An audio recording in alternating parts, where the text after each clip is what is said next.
Comment Pierre et ses amis découvrent les plaques de multiplication. Bonjour, c'est moi, Pierre de Cro-Magnon. Vous vous souvenez, Pierrot était parti furieux jouer à banane au pied, parce qu'on devait sans arrêt faire les mêmes petites multiplications et il en avait marre. Alors les jours suivants, on a essayé de le retrouver, mais rien à faire. Certains l'avaient vu partir vers les montagnes, mais depuis, personne n'en savait plus. Quant à Amandine, impossible de la voir non plus. On avait tout le temps quelqu'un derrière nous qui nous surveillait pour voir si on travaillait sérieusement. Avec Pierrette, on se sentait un peu seul, mais on n'avait pas le choix et on s'est remis à faire nos multiplications. En fait, ça nous a fait du bien, ça nous a changé les idées plutôt. Et finalement, on a pas mal progressé avec la technique de multiplication opposée. Vous vous souvenez, le truc, c'était de découper une grosse multiplication en plusieurs petites qu'on pouvait faire facilement. Par exemple, pour calculer 2 mains et 3 bananes fois 6, on écrivait le calcul comme ça, en mettant les deux nombres l'un au-dessous de l'autre. Ensuite, on devait faire toutes les petites multiplications, c'était ça qui avait énervé Pierrot. Ici, les petites multiplications, c'est 1 fois 3, 1 fois 2 mains, puis 1 main fois 3, et enfin 1 main fois 2 mains. Bon, ça marche comme technique, mais ça fait quand même transpirer toutes ces petites multiplications à faire. En plus, on se trompe souvent. Et ça nous est même arrivé de faire plusieurs fois la même, sans faire attention. Ça, c'était vraiment énervant, et à chaque fois, ça nous faisait repenser à Pierrot d'ailleurs. En fait, ce qui serait bien, c'est de pouvoir faire toutes les petites multiplications une fois pour toutes. Mais bon, ça m'étonnerait que ce soit possible. En tout cas, avec Pierrette, on s'est dit qu'il fallait qu'on s'organise bien pour éviter de faire des erreurs, du travail inutile. Alors voilà ce qu'on a fait. On a décidé de commencer par s'occuper de cette partie-là, là, 1 fois 2 mains et 3 bananes, et d'écrire le résultat sur une ligne. En fait, là, c'est facile, hein.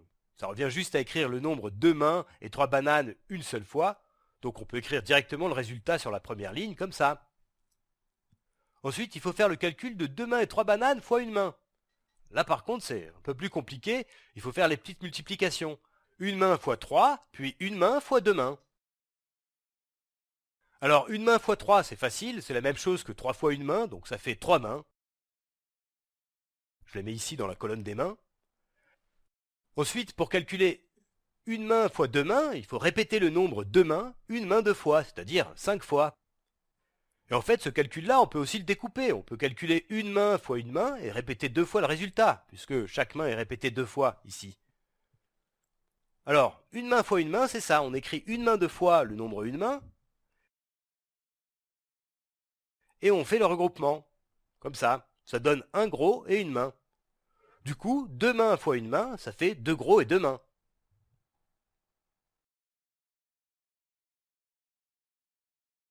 Finalement, ce qu'on a sur la tablette, c'est ça. Et bon, là, il y a plein de regroupements qu'on peut faire pour écrire le résultat plus proprement.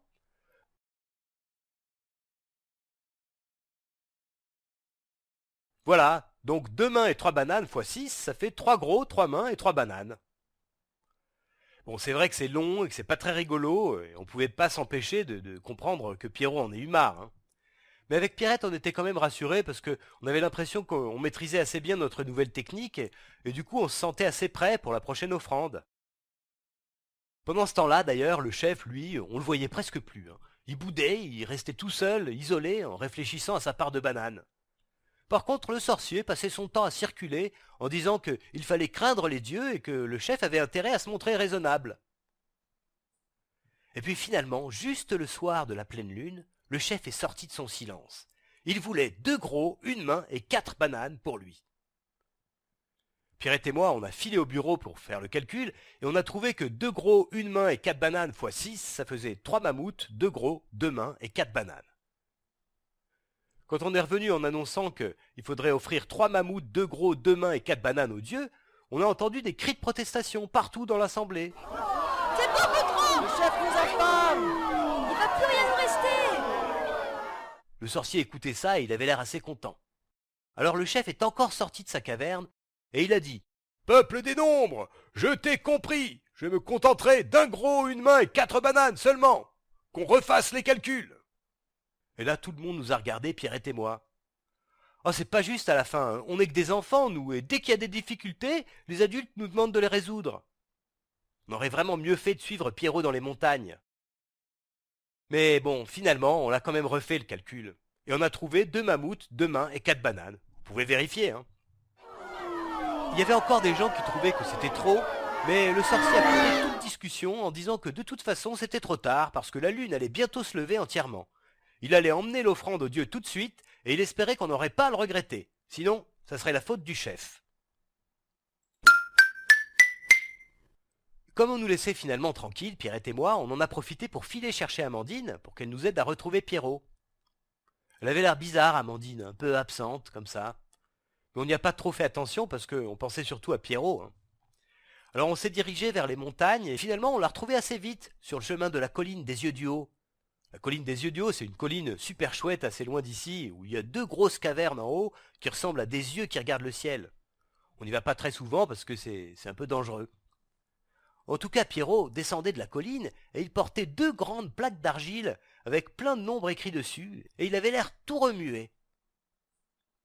Et comme on lui posait plein de questions, il nous a raconté que, au lieu d'aller jouer à banane au pied, il était parti furieux s'isoler sur la colline. Arrivé là-haut, il avait senti comme une énorme idée qui lui sortait et il s'est mis à fabriquer ces 2 plaques, puis dessus il a écrit les résultats de toutes les petites multiplications qui servent à faire les autres. Il avait fait tous les calculs super vite. C'était comme si quelqu'un à l'intérieur de lui le guidait au milieu de tous ces nombres.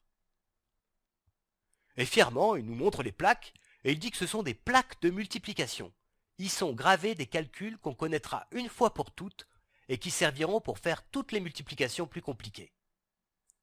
Il leur avait donné le nom de plaques de Pythagore. Ce nom lui était venu comme ça, pendant qu'il faisait les calculs là-haut. C'est vrai que c'est classe comme nom, Pythagore, je trouve. En tout cas, pour bien les lire, ces plaques, il faut les encastrer l'une dans l'autre, comme ça. Et voilà comment ça marche. Si on veut par exemple calculer une main fois une main, il suffit de regarder le nombre dans la case qui est sur la ligne des mains, et aussi sur la colonne des mains. Voilà, celle-là. Et ça nous dit qu'une main fois une main, ça fait un gros et une main. Et pour qu'on comprenne bien comment ça marche, Pierrot a proposé qu'on fasse tout de suite un essai avec une multiplication. C'est super pratique, hein, regardez. Si je veux faire un gros et 3 bananes multipliées par une main et 2 bananes, je dois faire 2 fois 3. Alors, je regarde sur la plaque. 2 fois 3, ça fait ça, là. Une main et une banane. Donc, une main, je la mets là, et une banane, je la mets ici. Ensuite, j'ai un gros fois 2, donc ça, c'est 2 gros. Voilà. Et puis ensuite, j'ai une main fois 3. On peut regarder sur les plaques. Une main fois 3, ça fait 3 mains. Ça, on savait déjà. Donc, 3 mains, je vais les mettre ici. 1, 2, 3. Et puis ensuite, un gros fois une main. Un gros fois une main. Et ça fait un mammouth et un gros.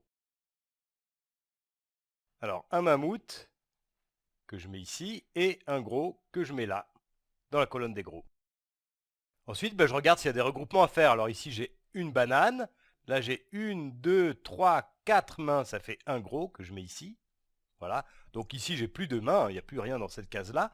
Et puis ici, j'ai un gros, 2 gros, 3 gros, 4 gros. Ça fait un mammouth que je mets là. Donc, finalement, ici, j'ai 2 mammouths. Et donc, un gros et 3 bananes multipliées par une main et 2 bananes, ça fait 2 mammouths et une banane. Là, on était vraiment fiers de nous. À vrai dire, il y a de quoi, non? Parce que les multiplications, elles nous avaient donné du fil à retordre, hein. Mais finalement, à nous 4, on avait réussi à trouver une technique pas mal du tout pour les faire.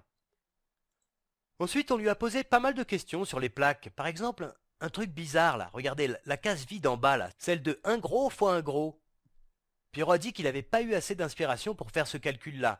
Et que de toute façon, 1 gros fois 1 gros, ça faisait un nombre vraiment trop grand et qu'on n'aurait jamais à calculer ça.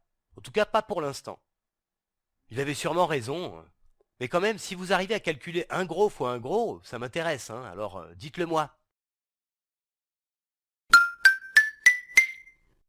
Après, j'ai fait un bout de chemin pour raccompagner Amandine chez elle. On peut pas se voir souvent ces derniers temps, et j'étais vraiment content d'être un peu seul avec elle. Il faisait nuit, mais on n'a pas besoin de lumière quand on est conduit par le ciel. Le ciel, si bleu, si calme. J'arrive vraiment pas à croire que des dieux aussi coléreux puissent habiter là-haut. Mais Amandine, elle était vraiment pas comme d'habitude. Elle rigolait pas, elle soupirait tout le temps d'un air triste. Et puis elle a fini par me dire ce qui la tracassait. Sa tribu avait décidé de partir. C'était la fin de la saison des amandes et ils devaient continuer vers l'endroit où le soleil se couche. Elle ne savait pas exactement quand, mais c'était sûr, ils allaient partir. Là, moi aussi, je suis devenu vraiment triste. Mais je lui ai dit qu'on n'allait pas les laisser nous séparer comme ça, sans rien dire. Qu'on allait trouver une combine pour forcer les Amandins à rester ici, avec elle. En rentrant, je m'imaginais des tas de plans, par exemple, mettre plein de piments sur les amandes pour dégoûter les adultes et les obliger à manger des bananes à la place. Ou encore, je sais pas, creuser un grand fossé infranchissable pour qu'ils soient obligés de rester avec nous. Enfin, de toute façon, il faudra bien que je trouve une solution. Et si vous avez des idées, je suis preneur, bien sûr. À la prochaine!